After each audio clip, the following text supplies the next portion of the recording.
জামাত BNP মিলে তারা নানান বিষয় এখন ভালোই তাদের মধ্যে দূরত্ব, বিশেষ করে স্থানীয় সরকার নির্বাচন এই সংক্রান্ত তো জামাত বিএনপির মধ্যে এক প্রকার ফাইট চলছে। মানে বিএনপি একপাক্ষিকভাবে জামাতকে গালাগালি শুরু করেছে। জামাত ৭১ আগে স্থানীয় সরকার নির্বাচন চেয়ে এখন ৭১কে টেনে এই স্থানীয় সরকার নির্বাচন চাওয়ার বিরুদ্ধে বলছে যে ৭১ সালে এটা করেছে, অতএব স্থানীয় সরকার নির্বাচন আগে চায়, এটা দুর্বিসন্ধি। নানান বিষয়ে দূরত্ব ইখতিলাফ, কিন্তু আওয়ামী লীগ নিষিদ্ধ করা যাবে না এই পয়েন্টে কিন্তু জামাত বিএনপি এক। বিএনপিও আওয়ামী লীগ নিষিদ্ধ চায় না, জামাত ইসলামী আওয়ামী লীগ নিষিদ্ধ চায় না। একবারও জামাত ইসলামী বলেনি যে আমরা আওয়ামী লীগ নিষিদ্ধ চাই। তারা বলেছে আমরা কোনো পার্টি নিষিদ্ধের পক্ষে নই।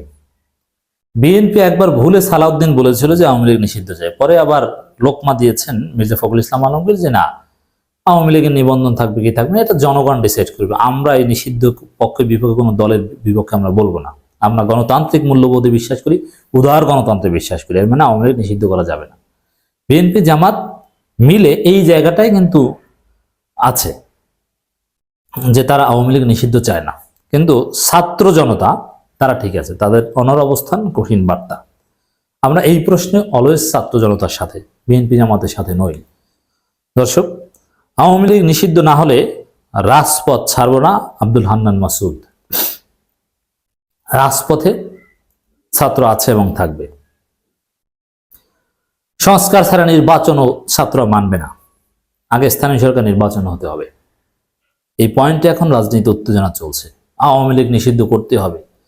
আয়নাঘর রিভিল হওয়ার পর জাতিসংঘের ফ্যাক্ট ফাইন্ডনেস মিশনের মানবাধিকার কমিশনের সেই প্রতিবেদন আসার পর আওয়ামী লীগ নিষিদ্ধ না করার পক্ষে কোনো যুক্তি থাকতে পারে না। এই অমানবিক, এই হায়ানা, এই আয়ামে জাহিলিয়াত, এই আবু জাহেল, এরা বৈধ থাকতে পারে না, এদেরকে নিষিদ্ধ করতেই হবে।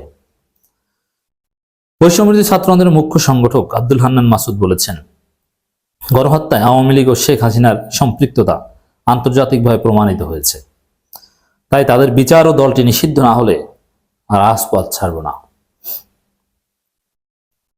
কিন্তু শহীদ মিনারে ছাত্র জনতা গণঅভ্যুত্থানে নিহত মোহাম্মদ হাসানের জানাজা শেষে তিনি একথা বলেন, লাশ ছুঁয়ে এভাবে শপথ করতে হবে, রাজপথে আবার নামতে হবে। বড় বড় দলগুলো ফাজলামির সাথে তরুণরা একমত হবে না, নিষিদ্ধ আওয়ামী লীগকে করতেই হবে। আওয়ামী লীগকে পুনর্বাসনে অপচেষ্টা শুরু হয়েছে মন্তব্য করে তিনি বলেন, জুলাই গণহত্যায় শহীদ পরিবারের স্বজনরা প্রিয়জনের মরদেহ পর্যন্ত খুঁজে পাচ্ছে না, এখনো অনেকে কিন্তু লাশ খুঁজে পায়নি। আরেকটি গোষ্ঠী ও দল রাজনৈতিক স্বার্থে আওয়ামী লীগকে পুনর্বাসনে অপচেষ্টা শুরু করেছে। রাইট? রাজনৈতিক স্বার্থে বিএনপি, সালাউদ্দিন কোন ঘরে বলেছিলেন কে জানে যে আওয়ামী লীগ নিষিদ্ধ আমরা করতে হবে, কিন্তু না, মির্জা ফখরুল স্পষ্ট বলেছেন যে না না না, এগুলো পিপুল উইল ডিসাইড, এটা আমরা বলবো না। রাজনৈতিক স্বার্থে, কারণ ওই যে বললাম যে বিএনপি মনে করে যে তাদের রাজনীতি করতে হলে আওয়ামী লীগকে লাগবে, নিজের চাইতে খারাপ প্রতিপক্ষ দরকার, নীল কার বিরুদ্ধে বলে রাজনীতি করবে। নেতাকর্মীদের বিচার ও আওয়ামী লীগের রাজনীতি নিষিদ্ধ না হলে রাজপথ ছাড়বে না বলে হুঁশিয়ারি দেন তিনি।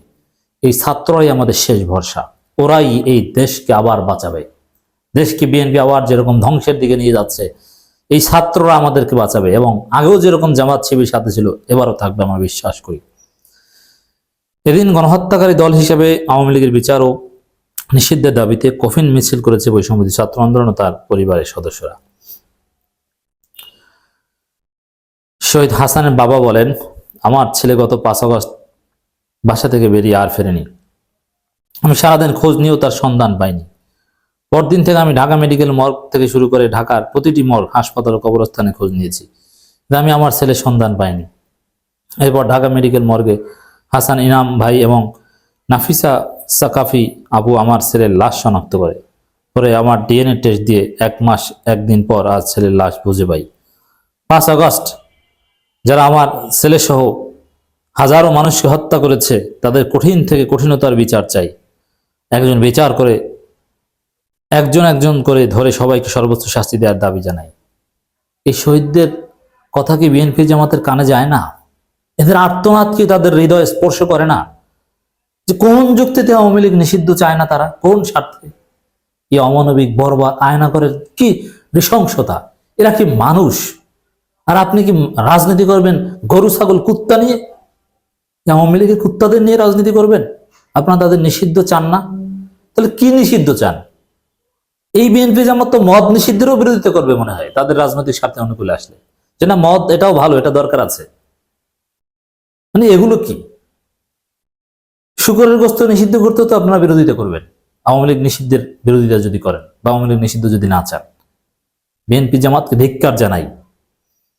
বৈষম্যবর্তী ছাত্র আন্দোলনের নেতারা বলেন, শেখ হাসিনা দীর্ঘ 17 বছরের ফেসিবাদের ধারা বজায় রাখতে জুলাই অভ্যুত্থান গণহত্যা করেছে, তাই এই মাটিতে আওয়ামী লীগের বিচার করতে হবে, আওয়ামী লীগ রাজনীতি চিরতরে নিষিদ্ধ করতে হবে, দেশীয় আন্তর্জাতিক শক্তির কাজে লাগে শেখ হাসিনাকে ফিরে সর্বোচ্চ সাজা নিশ্চিত করে। দেখেন শেখ হাসিনা এমনিতে কিছুদিন পর মারা যাবে, কিন্তু আওয়ামী লীগকে এই কথাটা আমরা আবারও বলতে চাই, আওয়ামী লীগকে বাংলাদেশে যতদিন আলো বাতাস বইবে, পূর্ব দিগন্ত থেকে যতদিন সূর্য উঠবে, পশ্চিম দিগন্তে যতদিন সূর্য অস্ত যাবে, ততদিন আওয়ামী লীগকে রাজনীতি করতে দেওয়া উচিত না। আমাদের সেই শপথ নিতে হবে, কারণ এরা মানুষ না। আয়নাঘরের দিকে তাকান, একটু সেই গুলির ভিডিওগুলো দেখেন, সেই গণহত্যার ভিডিওগুলো দেখেন, আপনার হৃদয় কি একটু নাড়া দেয় না বিএনপি জামাত?